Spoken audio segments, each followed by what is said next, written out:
Hammaga assalomu alaykum. 2025-yil 11-aprel sanasi do'stlar, Royal Tiago do'stlar, 2-yoshdan mana 3-yoshga o'tdi уже. Holatini ko'ringlar, qilganini ko'ringlar. Qo'shmoq degan narsa bo'lmaydi.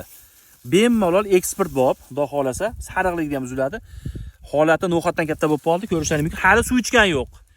Dirnajal ishlamabdi, xudo xolasa. Holati zo'r, ko'chatlardan shoqini olib ketganmiz do'stlar. Qilganiga baho beringlar. Bog'imiz umumiy holati 170 gektardan iborat. Bu yerda 14 xil navlarimiz bor.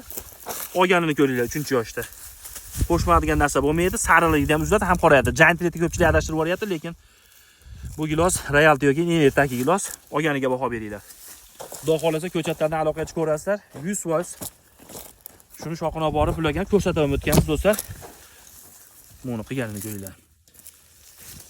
Holati zo'r, xudo xolasa. Mehnatlarga like bosib qo'yamiz. Gilosdan boq qilaman deydigan bemalol aloqa ko'rasizlar. Podpischalarim bitta like bosib qo'yamiz mehnatlarga. Xudo xolasa. Olgani ko'z tegmasin. Pishganini ko'rsatib o'tamiz. Sog' bo'linglar, salomat bo'linglar.